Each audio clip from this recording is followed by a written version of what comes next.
Hi, I'm John Leguizamo, and I know how powerful public media is because I've been a part of it. I've seen how it brings communities together, preserves our history, and shares stories that might otherwise go untold. Public media isn't about chasing ratings. It's about making sure every community has a voice. It keeps us informed and supports families with trusted educational resources. Public media has always been there for us. It's up to us to protect it. Learn more at protectmypublicmedia.org. We're local and educational. You're watching WLAE-TV, celebrating 40 years. Inside New Orleans Sports with Eric Asher is underwritten by. At Villere's Florist, we deliver the magic of flowers 7 days a week to the North Shore and South Shore in the New Orleans area. Whether it's for birthday parties, baby celebrations, Villere's provides colorful floral displays for all. With a store full of fresh-cut flowers, exotic tropical flowers, orchids, roses, and even fruit baskets, our goal is to make your vision a reality. Villere's Florist, proudly serving Louisiana since 1969. Dave Miette Insurance Agency. Auto, home, flood, business, 504-556-0809. Dave Miette, INSagency.com. C&C Drugs is a family-owned pharmacy that's been serving Southeast Louisiana for over 50 years. Whether you need help taking care of an elderly family member, a growing child, or even a pet, C&C provides patient-centered care for your entire family. C&C Drugs, large enough to serve you, small enough to know you. Locations in Mandeville and Araby.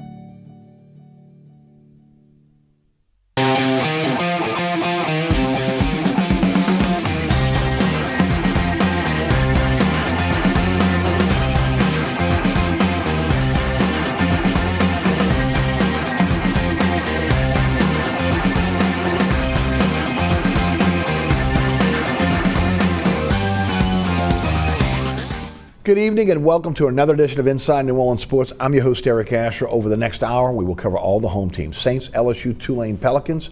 Join us on our program, Jeff Duncan, columnist for the New Orleans Times-Picayune, NOLA.com, and of course, contributor to Fox 8 Sports. Jeff, welcome to the show. Thanks, Eric. It's good to be back. Always good to have you. Before we get started, tell us a little bit about what you're doing over at, again, the paper, Fox 8, and of course, as always, an accomplished author as well. Got some great books out as well. Yeah, look, man, it's a busy time of year. This is the fun time of the year for us. Pelicans getting ready to start up. We've got Tulane and LSU, I think, with real shots to make the college football playoff. And then we're obviously dealing with the New Orleans Saints every day as a staff. So lots to cover. But again, it's good to be busy. I'd much rather be this way than to not have enough to do. Well, again, with basketball coming on board now between the Pelicans, LSU, Tulane, and UNO, this is going to be such a busy time for us all the way really into February and beyond. So, again, it is definitely busy. I do want to start again with something that you have been involved in, and a story that you broke again with other several members of NOLA.com, the Times-Picayune. It was again the impasse with the lease that has now been signed, sealed, and delivered for New Orleans. Again, and the hope is that the 2031 Super Bowl is still within reach for the city. Behind the scenes, what was going on with this lease that again it took so long for them to come together, and we missed that deadline? Yeah, well, these deals, Eric, are very complicated. If you've ever seen the actual hard copy of the lease, it's about 60 pages. A lot of legal language, far-reaching kind of terms that are very broad. We're talking about hundreds of millions of dollars in revenue. So, they're complicated deals. They take a long time in general. But this one took longer. I mean, I think it'd been negotiated all the way back into John Bell Edwards' administration. They couldn't reach a deal. And so then it got passed off to Jeff Landry and his administration. That kind of set things back a little bit because the parties had to get to know each other and come back together on terms, new attorneys. So it did kind of delay things a while. But I have to say that I think Jeff Landry and his staff really took a hard line approach to looking at the existing deal and seeing where there were some areas they felt are discrepancies that the state wanted to claw back some of the taxpayer support and kind of normalize it with other deals across the country. And I have to give them credit for doing that. They were very strongly looking at every factor of that deal. Saints had never had someone do that. The Saints have always taken the approach, which a lot of people do in negotiations, is once I've got those terms and those deals, I'm not giving them up. Right. And the state clawed them back, and I think kind of got some pushback from both sides. And then it really got complicated in the last 2 weeks. It was almost done, and then the Saints wanted to fold into the deal the Benson Tower and some of the other assets they have down there, Champion Square, that they have control of. They wanted to fold that all under one umbrella. They want leverage in future negotiations by using Benson Tower and Champion Square, terms in that as leverage against the Superdome lease deal. So it's just a leverage play. State did not want to do that, and they finally caved. I mean, frankly, the state kind of caved on that one last kind of sticking point. But I think there is some concern, and I've talked to the parties involved, that it's really only a 10-year deal. I mean, there's 4 or 5 year options that the Saints, have control of. They have the opportunity to re-up for 5 years at a time. And I think part of the reason that was done that way was because of Gail Benson's age, and there is uncertainty in future ownership, and also the fact that this is not a new stadium that's being leased. It is a 50-year-old building. Even though it has a ton of money poured into it as a renovation, it's still nevertheless a building that's going to have an expiration date probably in the next 20 years.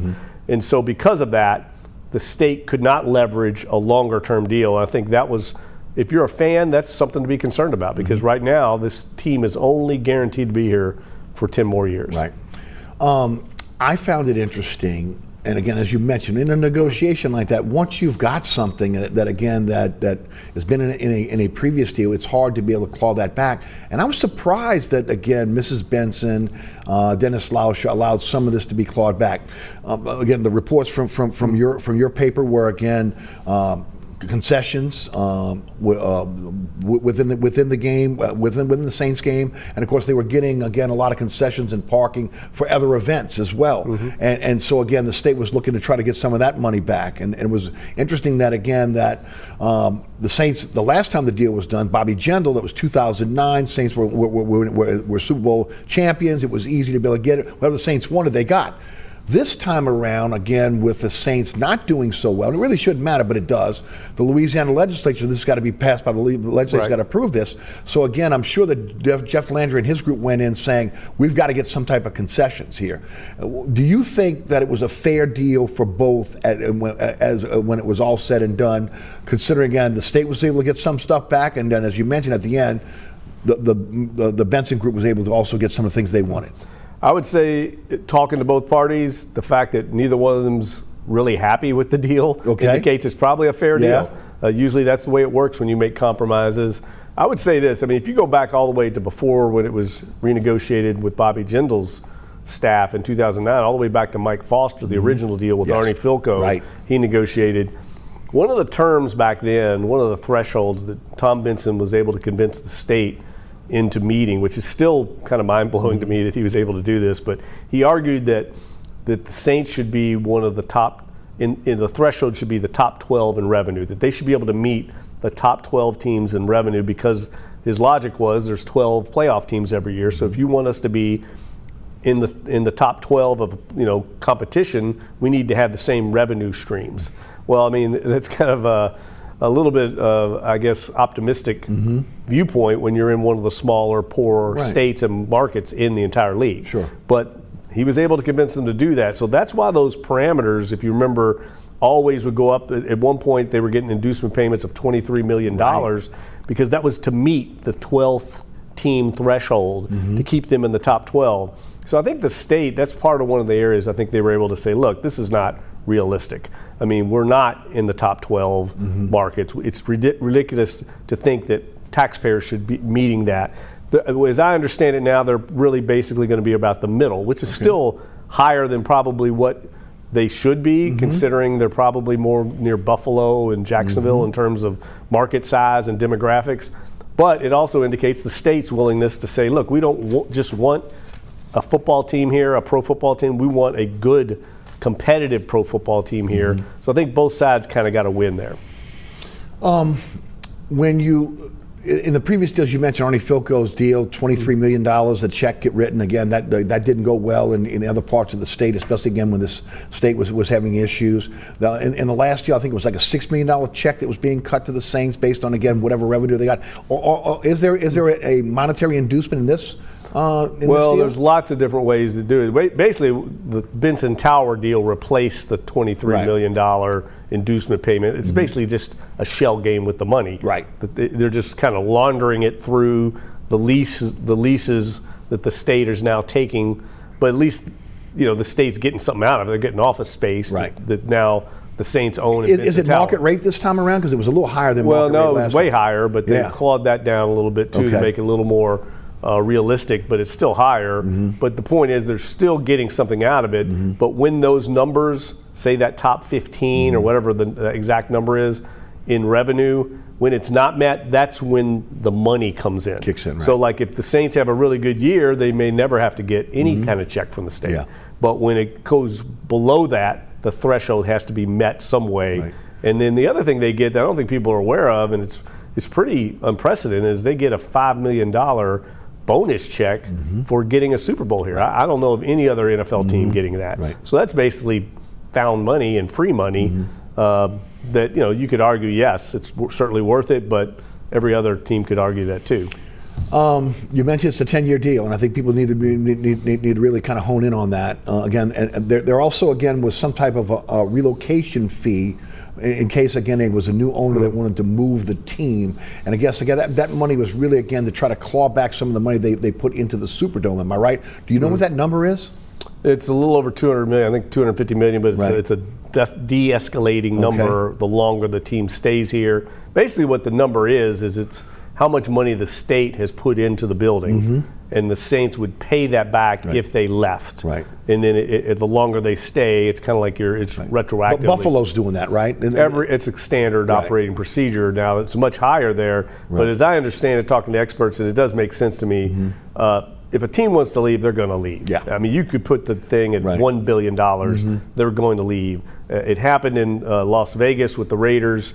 The Raiders moved, I think it ended up being $750 million that the Las Vegas put in to getting the Raiders from Oakland, and a lot of that money went to pay the relocation fee in Oakland. So like the municipality that is going to take the team is going to actually end up paying for the relocation. So in a way, it's not going to hurt the owner. I think the key is, getting an owner here once it changes ownership hands. Someone that wants to keep the team here. And I think that's the other thing the state took into account is we want to make this deal as user-friendly as possible because we want to make it so the owner doesn't want to move. Right. We don't want them to move, so we have to give them some incentive to stay here. So the deal had to be, I think, user-friendly.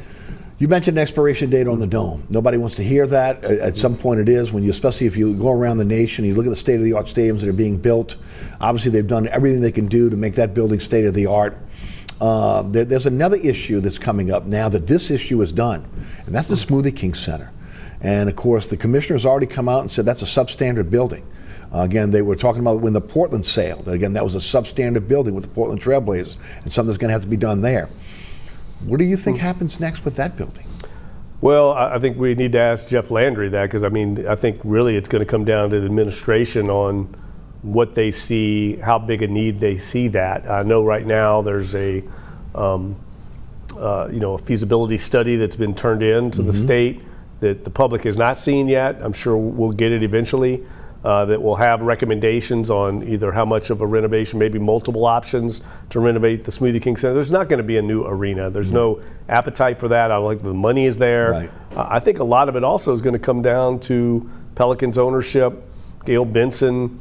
How much money are they willing to front towards a renovation? I think that's been the key I've seen in this Saints deal and the way Jeff Landry and his staff are approaching is they want to see more of a partnership here. In the past, it's been mainly the state, a little bit of Saints, and they've, to their credit, in recent negotiations, they have put up more money than in the past, but that's because they didn't put up any money in the past. So they're starting to recognize that they have to be more of partners in this deal. But that renovation, I think, is at least going to be 3 or 4 years off. And it wasn't even going to get looked at until they got the Saints deal done. Right. And I will say this.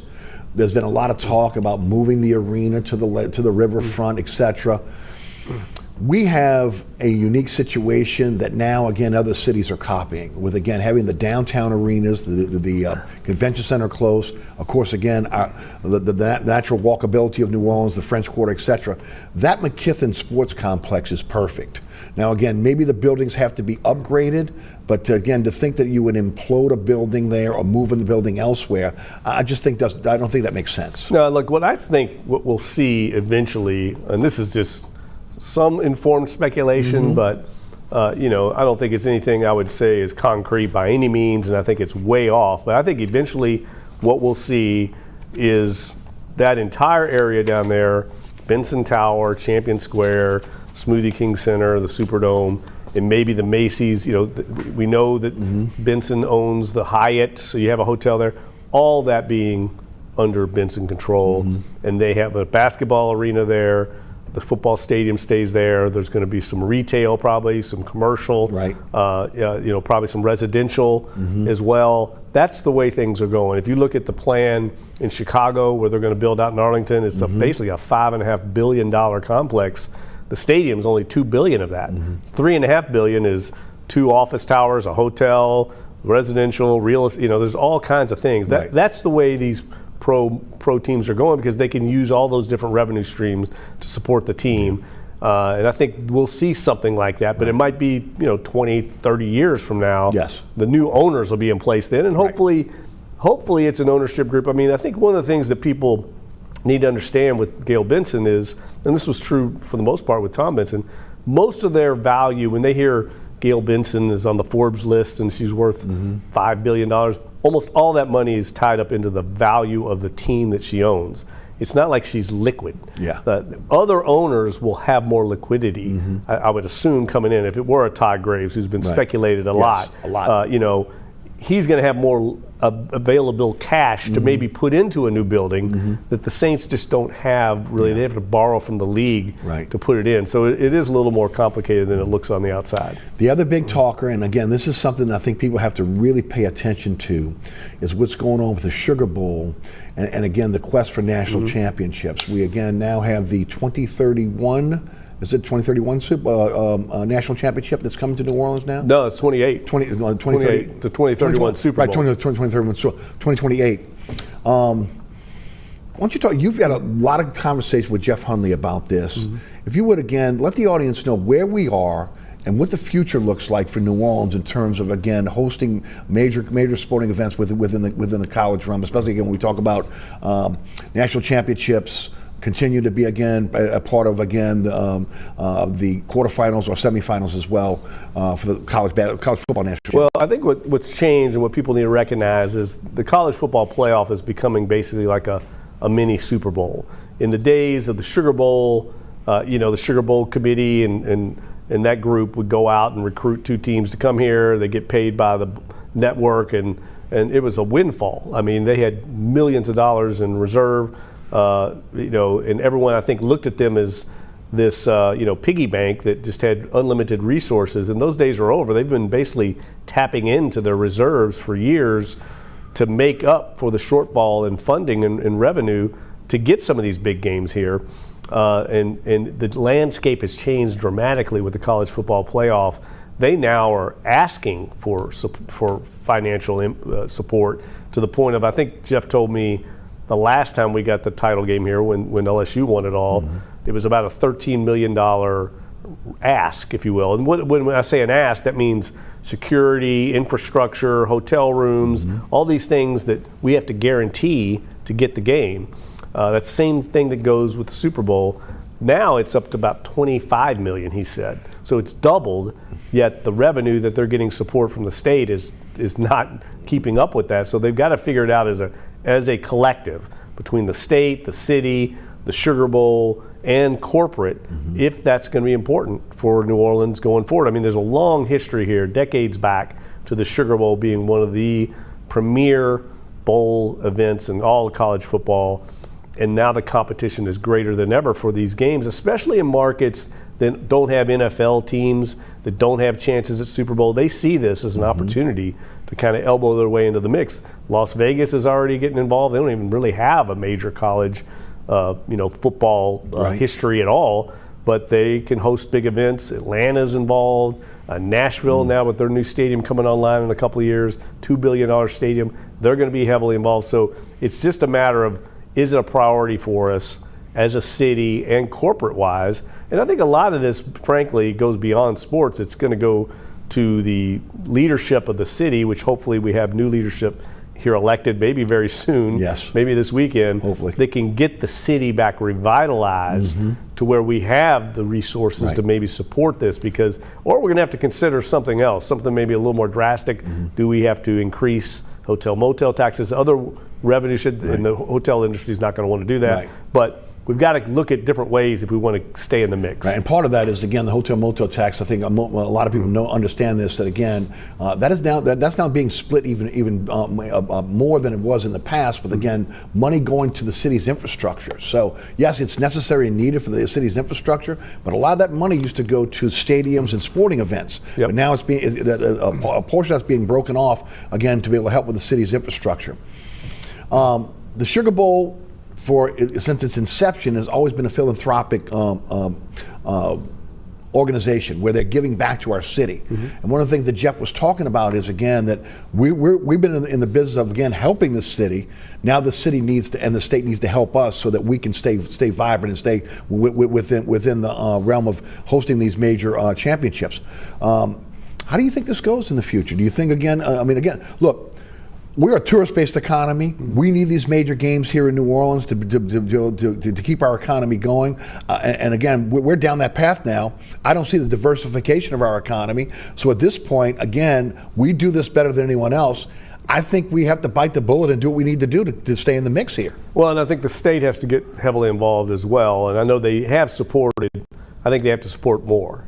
Frankly, I think the big event fund that they founded, years ago, just for these type of events, I think they need to be able to direct more of those funds to something like this. I mean, this is a major, major event.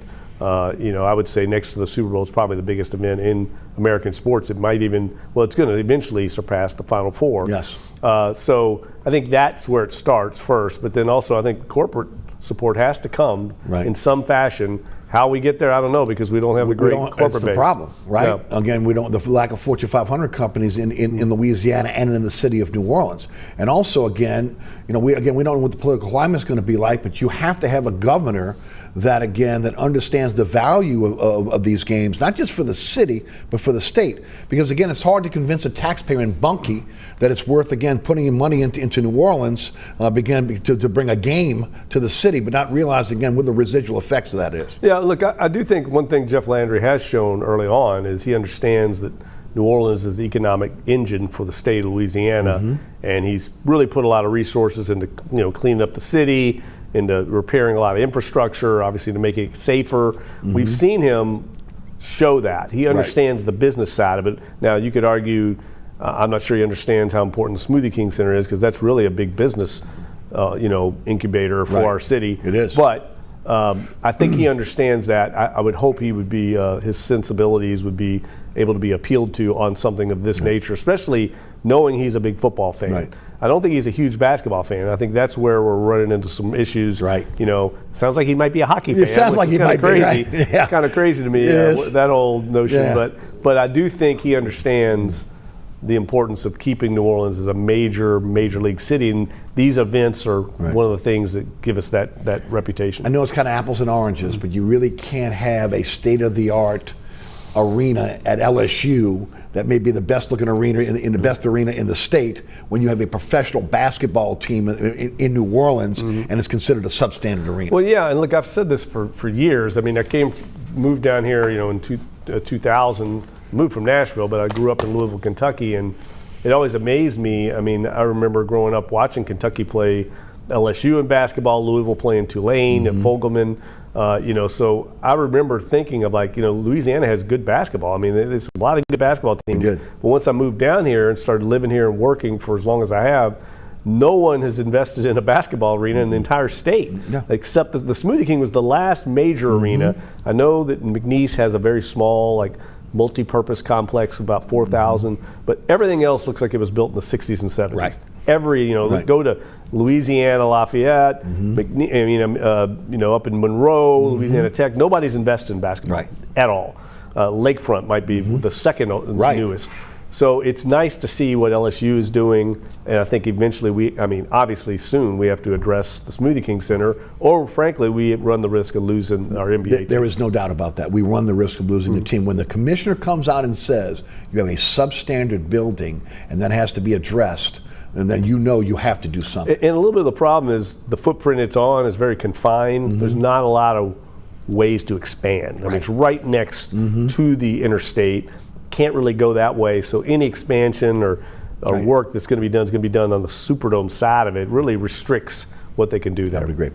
We will take a break here. We will come back. We'll talk about all the home teams, Saints, LSU, Tulane, and Pelicans. Jeff Duncan, columnist for the New Orleans Times-Picayune and NOLA.com, also again contributor to Fox 8 Sports, is our guest. I'm your host, Eric Asher. Stay tuned.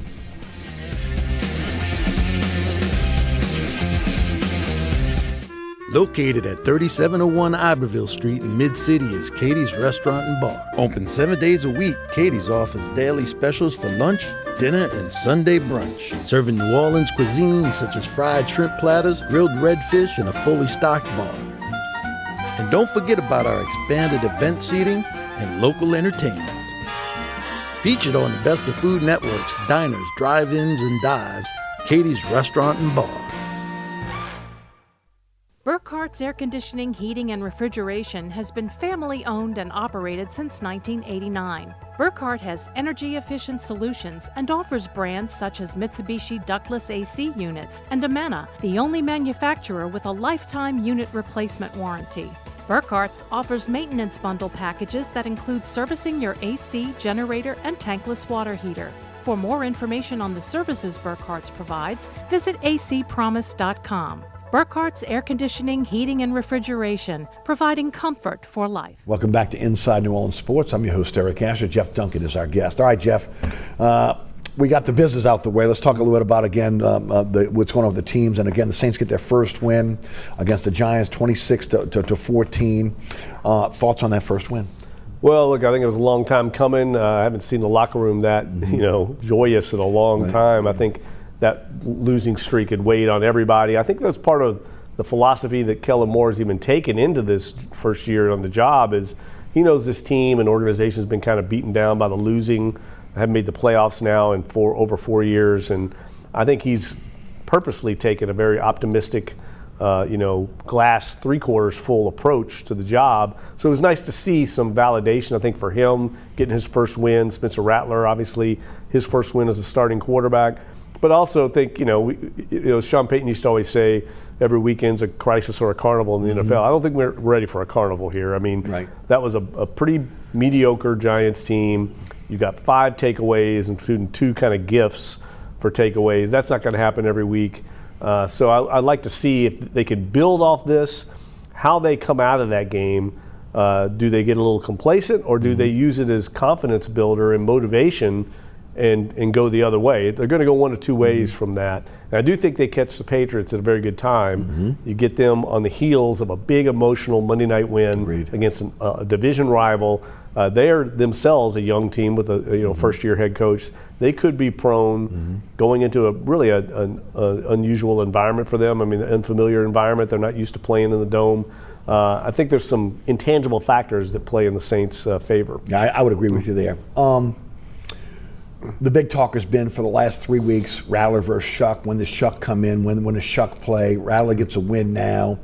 Does that delay Shuck getting an opportunity to get on the field, in your opinion? And if, again, Shuck does get on the field, is it now maybe toward the end of the season? Because at some point you've got to see what you have in the guy, right? Yeah, I would think they would not want to end this season without knowing what they have in Tyler Shuck going into the draft next year. I think obviously it buys him a little more time. I mean, anytime you win a game, I thought the thing he's doing well that I was questioning going into the year was he going to be able to avoid negative plays? He's shown a much better ability to escape pressure and avoid sacks. That's something that Sean Payton has actually talked about a lot, is usually when you take sacks in college, that translates to the NFL. You don't get better at it.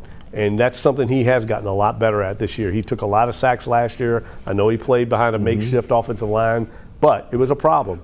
This year he's been much better. He's actually shown elusiveness and ability to make something out of nothing, and he's avoided the big glaring interceptions. Now, he's had 2 of them, I think, called back because of penalties that he kind of got fortunate on, but like he's kept them out of negative plays, and that's allowed them to kind of stay in games when maybe they're playing against a more talented opponent.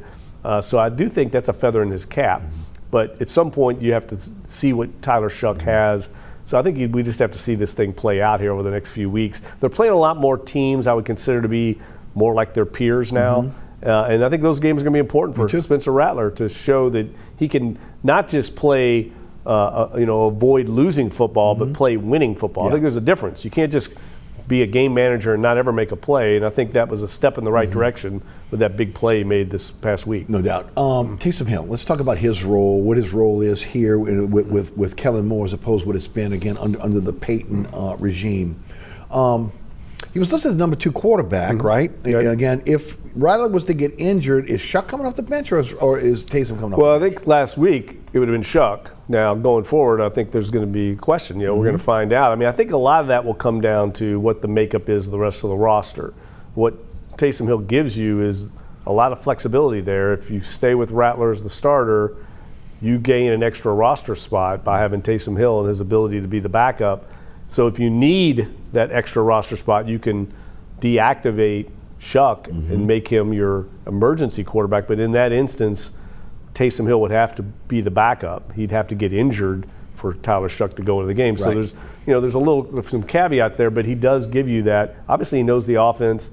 He's been in the quarterback meeting rooms all off season, all year. He's designated on the roster as a quarterback, and at practice this week, he was wearing the wristband along with Spencer Rattler. Shuck was not wearing it, neither was Jake Hayner. So I think it's trending that way. I think it's going to depend on the circumstances and the roster. So there was a veteran quarterback in the room after all, right? Oh, yeah. With Taysom Hill. And Kellen Moore said that to us a number of times. That's a different than the way DA had handled it. Yes. DA basically made him a tight end with the ability to play quarterback. I don't think his role is going to change as long as Rattler's the starter. But if he were to get hurt and they were to make him, then he would be probably the backup quarterback. How long do you think it's going to take him to ramp up to be Taysom again? Or can he be Taysom again? I don't know. I mean, I didn't see it on Sunday, but I think that's natural. I mean, he was only played 9 snaps, I think. It didn't seem to have quite the suddenness in his cuts or the burst. And look, I mean, that's what happens when you hurt your knee. You can lose that. If anybody can overcome it, it's this guy. I mean, he's proven time and time again he's such a unique athlete. He's kind of a unicorn in cleats, and he doesn't necessarily have to be, open field Barry Sanders. I mean, he's got to be able to make one good cut on that QB power and get upfield. And I thought the Giants were well prepared for that package. So I think it's too early to tell if he's not the same Taysom. It's too early to tell about this rookie class, but man, I tell you what, they surely look like it could be a cornerstone draft. Talk a little bit about this rookie class. Yeah, I'm actually a little shameless promotion here. I'm writing about Kelvin Banks for this weekend because I think he's been a little bit overlooked. I mean, it's hard to believe he's the number 9 pick in the draft. Everyone's talking about Jonas Sanker, the safety, who's been a big surprise. Obviously, people talking about Shuck. Even Quincy Riley has been talked about, but no one's talking about Kelvin Banks, and that's a good thing when you're an offensive lineman. I think he's been probably everything and more that they expected. He's not a finished product. He's not perfect. I mean, he's going to get beat. He's already been, I think he's given up 1 sack now in 5 games. They'll take that. He's going to get some very good ends right now. Nick Bosa went against Abdul Carter and Brian Burns this past weekend, gave up 1 pressure and 32 snaps. He looks like the left tackle of the future, and that's what you want out of a top 10 pick. It's not going to be a miss, and that's what they could not afford this year. I think that's why they went in that direction and didn't go for a quarterback in the top 10. They stayed true to their board, and now you're seeing Sanker, who was thrust into position. I don't think anybody expected him to play as well as he's played. He came with a scouting report out of Virginia as more of a box safety, a physical player. We've seen a lot of that. But I didn't have any idea he was this good with his ball skills. He always has an interception. He has a bunch of pass breakups. he's showing that he's going to be a bona fide player and maybe something you build around in the secondary. And I also think Quincy Riley now with the injury to Ike Yadam, he's really basically a starter now. Right. So you're looking at 3 starters, and we don't even know if Tyler Shuck's going to eventually be the quarterback of the future. So I agree. And Neal is a guy that, again, that has some upside when he gets on the field as well, if and when he gets on the field. Red zone issues, how do they solve that? Well, they got to run the ball better first. It's weird. The red zone, they haven't really been down near the goal line very much. They've kind of been in the high red zone for a lot of it, but they've got to run the ball better. I think Kellen Moore took a little responsibility the other day, saying his play calling hasn't been that great, and I would agree with him there. And look, that's been something that's been a bugaboo for Spencer Rattler all the way back to South Carolina. He came out of college with a rep as very bad red zone analytics. So I think all of those things factor in. And they've got to run the ball better, though. Now, look, I think Kendre Miller is emerging right now as a bona fide, not only backup, but I think a bona fide like 1A, 1B option for them with the running back. It was interesting to me on Sunday how they used him basically to close that game out. He was the guy they were using. He's a very difficult guy to tackle. He clearly has explosiveness. I think he's going to break something big soon. He's coming close. He's getting closer every week. But he has a rare combination of lower body strength, contact balance, and speed. And that's something they haven't had in a while, because Alvin Kamara, as great as he's been, is not the same player he was when he was going to the Pro Bowl. I think if you look his last 3 years, he's had 1 run over 20 yards. I think it was like 24. So they need that big playability, and I think Kendre Miller maybe being inserted in the red zone package too will help. And of course, his physicality as well. And of course, look, if Taysom can get back to being Taysom, that's going to help as well. Even just again, the diversity that he brings to the goal line offense, what you can do. That's where he's going to make his first impact is goal line and short yards. That's the packages he's in on right now. And I think we'll see more of that, and I agree with you. I think he adds a dimension there in the red zone that should help him. Let's talk LSU. Again,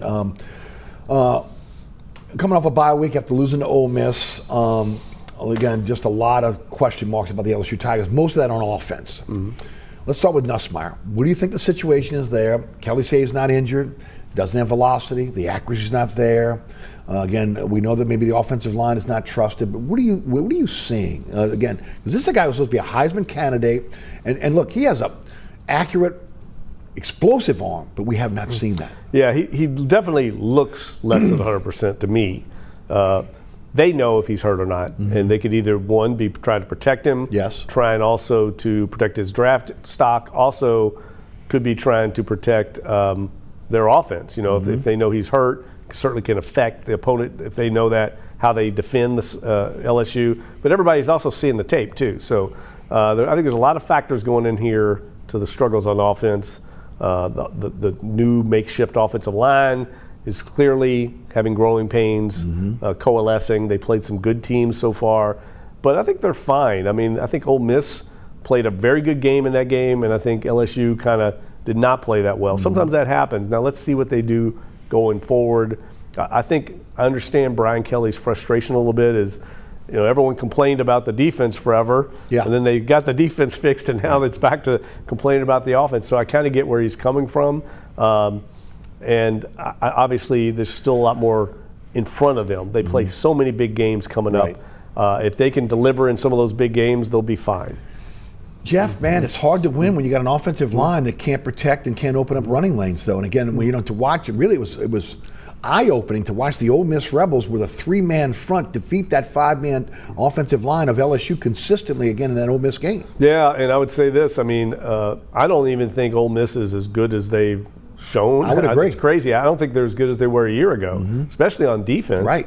But they definitely got after LSU in that game, and that was, I think, probably just a dud of a game for LSU. Sometimes that happens. I want to see if they can deliver. Obviously, South Carolina is a must-win. They cannot lose that game. They've got to get back on track. But this is a talented team, and that defense they put together, I mean, they played very well in an Ole Miss game for a long time, and finally just kind of broke at the end. But the defense is legit. And Nussmeier should be a first-round level draft pick. He's playing himself out of the first round. Yes, he is. But they've got enough talent. They should be performing better than they are in offense. And it's not just, again, the offensive line, which has been porous. and again, hasn't really been able to open up the running lanes. But again, not having a legitimate SEC back. Durham's a nice back. Berry looks like he's going to be really good once he gets some strength to him. Again, a little more size because he's got explosive ability. But man, where's the Leonard Fournettes of the world that again you're used to seeing in an LSU backfield? Well, I would think Harlem Berry would be, that has that ability. Yeah. I mean, he was the number one running back in the country. Right. So I mean, it's just not needs like to get bigger. Yeah, but I mean, I think they have talent there. I just think everything revolves around the line getting better. I mean, that's where your offense always starts. And I thought that maybe Nussmeier, with his veteran experience, he's played so many games, that he would be able to compensate to some degree for the lack of experience up front.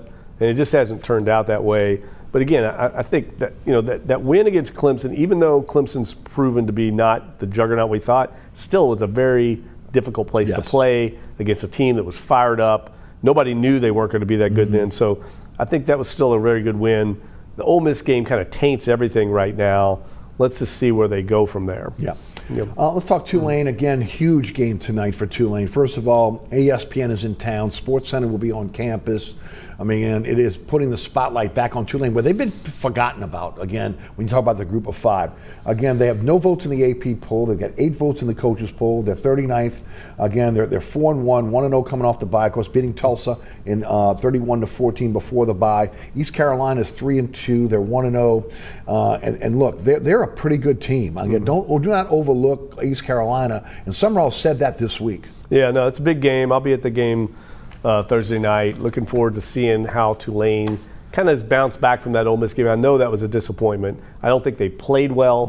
I think Ole Miss played very well. I don't think that's indicative of maybe the two teams at all. I don't think there's that much difference. But I know that John Summerall is disappointed with that result. But their path to the college football playoff is still in front of them. Yes. Everything is within their reach. They have to go to Memphis here in a few weeks, I think in early November. That's going to be a huge game. They've got to take care of business against East Carolina. You're right. This is a team that if you don't take them seriously, they can win. I mean, they have a very good quarterback. They're really kind of a one-dimensional offense, all passing. They can't run the ball very well, but they have a very stingy defense. I think Tulane will take care of business. They're very difficult to beat now at home. They have a very good home field advantage. They take care of business. They should be favored in every other game this year because they don't get South Florida in the conference. They got Texas, San Antonio, and Memphis are the 2 toughest left on the schedule. Right. They should be favored in every game, and that Memphis game will be huge for them. They can win that game and win maybe the conference playoff, conference championship game. I think they will win the group of 5 spot in the college football playoff. So it's right there in front of them. I think Retzloff has been a little disappointing for me in his passing ability. I was really disappointed. I mean, that Ole Miss game was eye-opening. I mean, he couldn't complete a pass. He was like 1 for 9. I think he's better than he showed in that game, but he's got to start making some improvement. I mean, he came in so late. He's a tremendous leader. He's a much better athlete than anybody thought. But this team's lacking. The one thing they're lacking, I think, a little bit is just dynamism. They don't really have a true number 1 receiver. They're back. They don't have a Mekhi Hughes. They're just lacking in some like elite level talent. There's no one on that defense I think you look at in the front 7. I think Howard's a terrific linebacker. They'll play in the NFL, but there's no elite player there that I think can be a difference maker. I will say this. I was impressed with Gordon. At the running back position. And again, he showed some flashes. Now, again, Turner was the guy that came in. That was going to be their bell cow. He got injured. But Gordon has shown some flashes, man, last week, again, with his ability to show power and speed. So, again, maybe they have inroads there. Look, they have multiple quarterbacks here. And I'm wondering, again, at what point will we maybe see, again, more of the backup coming in and getting an opportunity. Well, I think he'll play a lot tonight. Thursday night against. It's time. He's going to play a lot, and I think Retzloff gives them a chance to get back in the playoff, but he's got to play a little better in the passing game, and a lot of that has to do with the receiving core not getting open. I mean, he's holding the ball a long time because no one's getting open, and that was a concern of the staff going into this year. They lost every top receiver off a year ago, and that's probably something next offseason they're going to try to address the portal. Now, again, look, don't sleep on East Carolina. As Jeff mentioned, again, Hauser's their quarterback. He's he's thrown for over 1,500 yards, got a 68 passing percentage, completion percentage. Again, their defense is 4th nationally in tackles for loss. So this is going to be a tough game for Tulane tonight. But I do think Tulane, again, has the better team. Yeah, I agree. It's the kind of game that, to me, comes down to, will John Summerall have his team, will the team leaders have them ready to play? I can't imagine they won't, because it's on national TV, it's at night, they haven't played in a while, so all those things add up. It'd be an easy game to overlook, and it'd be dangerous. I don't think, that's one of John Summerall's great strengths, is his players come ready to play, he gets players to buy in, he's a big believer in energy and motivation. So I'll be surprised if they don't play well tonight, and I think that gets them over the hump. But East Carolina is a very they're a difficult team to play at East Carolina. They're not quite the same team on the road. I've covered a lot of games there at East Carolina. Right. It's a sneaky, difficult place to play. Yeah. On the road, I think Tulane will get it done. Summerall's an interesting coach because, again, first of all, his ability to embrace the transfer portal and again understand how critical that is in today's college football. He's had to flip his team over twice, right? Again, 2 years in a row. He's a player's coach, but yet he's got a little bit of old school to him as well. Again, you hear him in the press conferences. We're not that good. Not allowing his team to get the big head, etc. So again, kind of a throwback, but kind of also a guy that can relate to today's athlete. He's terrific. I mean, he kind of gets every aspect of being a head coach, and I think that's rare. The other thing I think that he has is a very good eye for personnel and talent. A lot of coaches don't have that. I think you can see that a year ago when they brought in, so many new players in the portal, and a bunch of them ended up getting drafted, and they were coming from mid-major programs. I think he's just got a unique package as a head coach. Is a strong motivator. Kids all love playing for him, but they also know he means business and they respect him. So I think you're right. I can see why he's probably the top coaching prospect in all of college football, because he has so many strengths in so many different areas. It kind of reminds me a little of Sean Payton in that way, in that he's old school, but players still love playing for him. And he gets the big picture of understanding media responsibilities, understanding roster management, and understanding the university's side of things. So very rare guy to have there, and I think they're lucky to have him for as long as they going to have him. Right, and that's the hope is, again, you can hold on to him. The question is, again, how long can you hold on to him? But again, that's been the issue with Tulane forever. Again, you're going to get a good coach. Again, the big boys are going to come try and poach that coach. Again, you have to understand that and be ready to, again, go out and find that next great young coach that can come and take over the Tulane program. And for the young coaches, they know Tulane can be a stepping stone to a bigger job. Yeah, if you know that you can be successful there, you're going to continue to get good prospects. What you can't do is do the opposite of what they did years ago and stick your head in the sand, and that's not the way to go. The way to go is, I've always said this, try to become the Gonzaga of college football. That was a mid-major program that kept being successful. They were losing their coaches to bigger programs, and eventually Mark Few stayed, and now they're a national power. Maybe you can do that down the road. Probably resources-wise, they're never going to be that level, but you can still be successful year in, year out. And I think they've developed that reputation. I mean, they got Summerall because of that. And I think if he leaves, when he does leave, because somebody eventually is going to come along with an offer he can't refuse, they will be in a very attractive job. And what I see, again, what I've seen in my lifetime here in New Orleans with Tulane athletics is finally the commitment to athletics, okay? Yes. And again, a lot of that has to do with, again, what Willie Fritz did in putting that football program, back, again, where they were winning program and a program to be reckoned with in the American.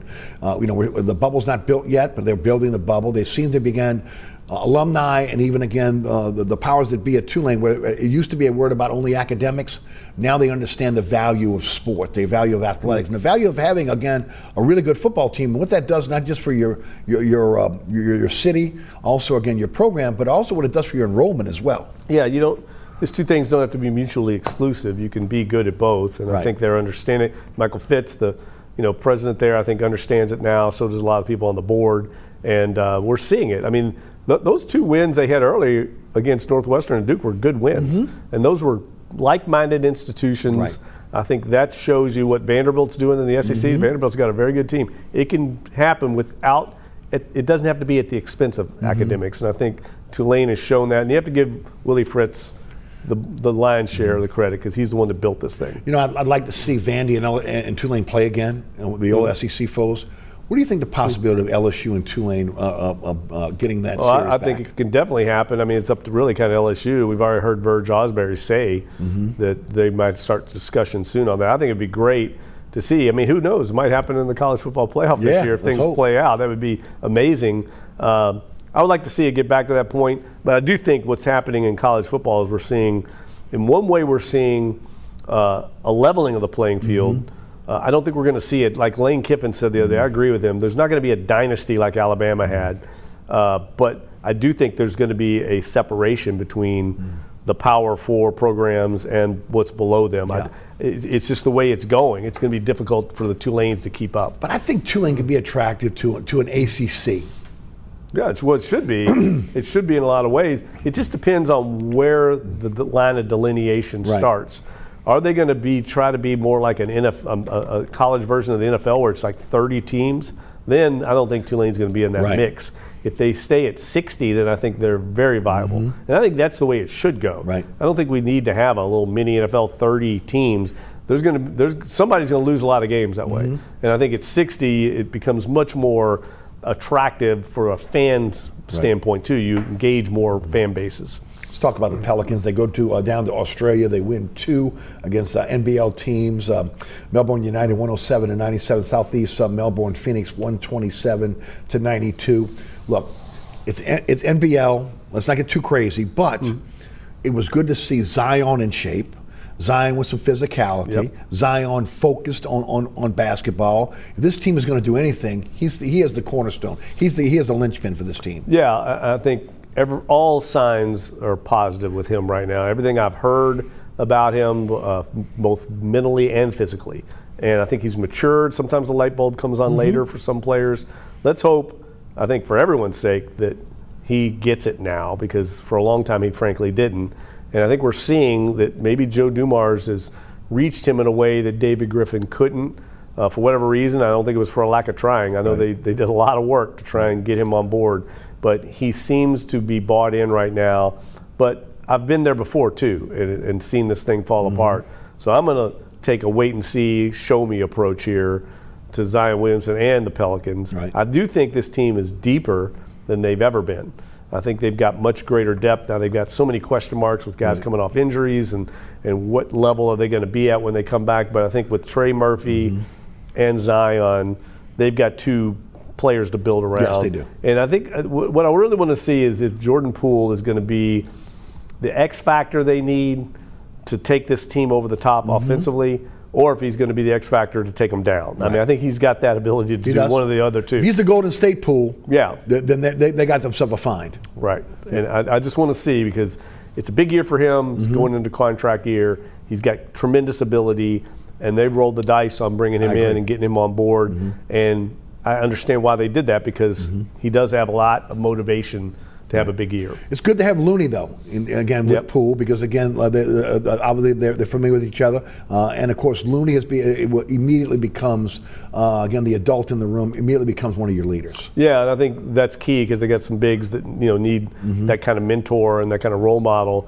I'm intrigued. They're going to be a fun team to watch. They've got a lot of young parts in there that I think have high ceilings. But man, the West is so tough. It is. I mean, you look at the Pelicans and you're like, man, this has got a lot of potential here. And then you start looking at the teams they're going to be going up against, and I think they're clearly in the second kind of tier there in the West. But it's still they could have one of their better teams and not crack the top 5. A healthy Zion elevates the team. If he's no healthy, question. Again, if he's available. And again, playing at a high level, again he kind of lifts all boats on that roster. The rookies' impact this year. How much of an impact do you think Queen and Fears will have? I would be surprised if either one of them is much of an impact. I think they're looking at kind of redshirt years. They're young guys. Queen's obviously coming off an injury. He's probably would have more of an impact, I think, than Fears. So I think those guys are down the road type of impact players, unless they're thrust into roles because of injuries. Right. Murray, DeJounte Murray, when do you anticipate him coming back, and what role he will have here? Well, everything I've heard is he's way ahead of schedule. Okay. I know he's excited. I've heard everyone say he's excited about getting back out there. He's excited about the offseason. But what level does he come back at? I mean, that's a big-time injury he had. See some players come back, some players don't. Right. So I think that's going to be a big key to this team's season is, what level he's at when he does come back. Yeah. Misi looks like, again, he's put on a little strength and looked. He went and played in Africa this past off season. Looks like a different player. Yeah, and I think we can expect a jump from him in year 2. I thought he was a big surprise a year ago. He was. And I think with Looney there now, you've got another guy that he can lean on to kind of teach him the ropes, if you will. But this team, like you said, I mean, it really comes down to Zion. Right. He's got to be available. He's got to be into it for this team to have a chance. Yeah. I mean, because the West is so tough. It really is going to be his team, and everything's going to revolve around him. Concerned about Herb. Again, Herb coming off the injury. Again, the little ankle injury now. Again, the way he plays basketball. Again, he needs to be healthy with his team. Yeah, no, I mean, I'm not really concerned about it. I mean, I think I've always said this. I feel like Herb Jones is the ultimate glue guy. Yes. He's the kind of guy every team needs. But I think there's some circles that think he's something that he's not. He knows exactly what he is. He's a defensive stopper. He's the kind of guy in this lineup I think fits perfectly into it.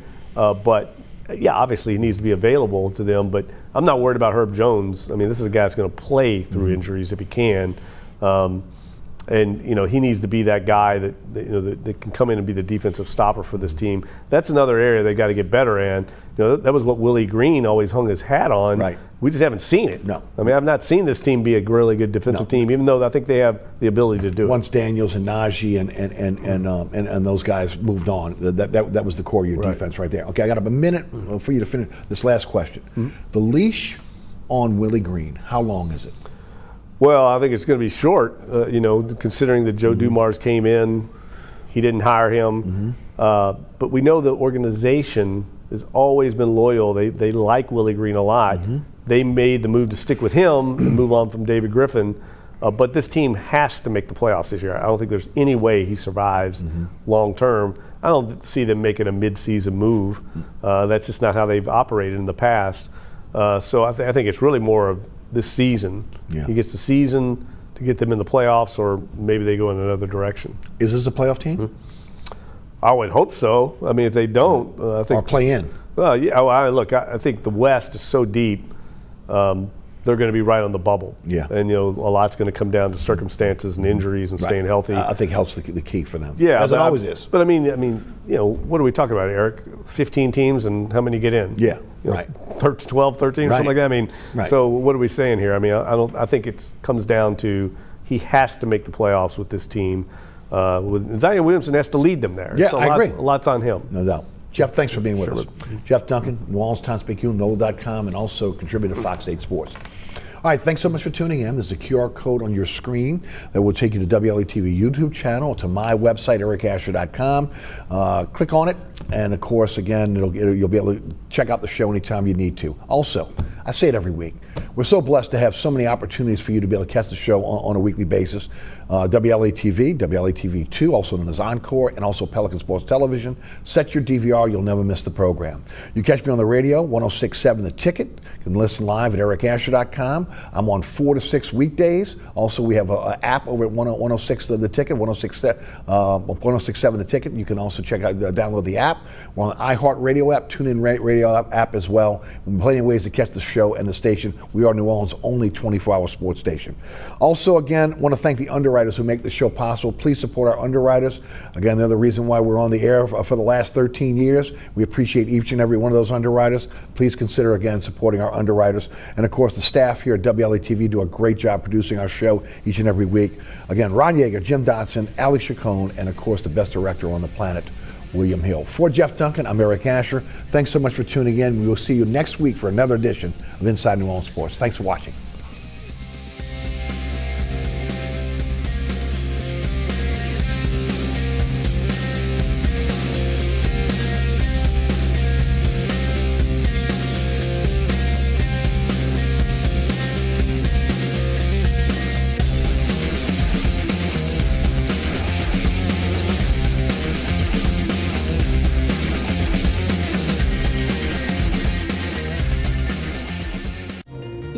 Dear Coach. Dear Coach, they don't teach you that inner strength is the most important kind of strong.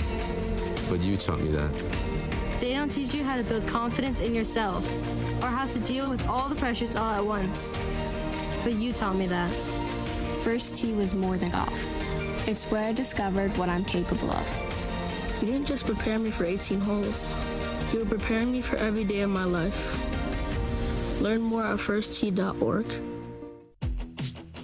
It's Kyle's last spin on his turntable. Yeah. And the first day of Kira's new career in IT. When you donate to Goodwill, you help provide skills training and career placement. And the things you loved start a new life too. We're local and educational. You're watching WLAE-TV, celebrating 40 years of New Orleans public television.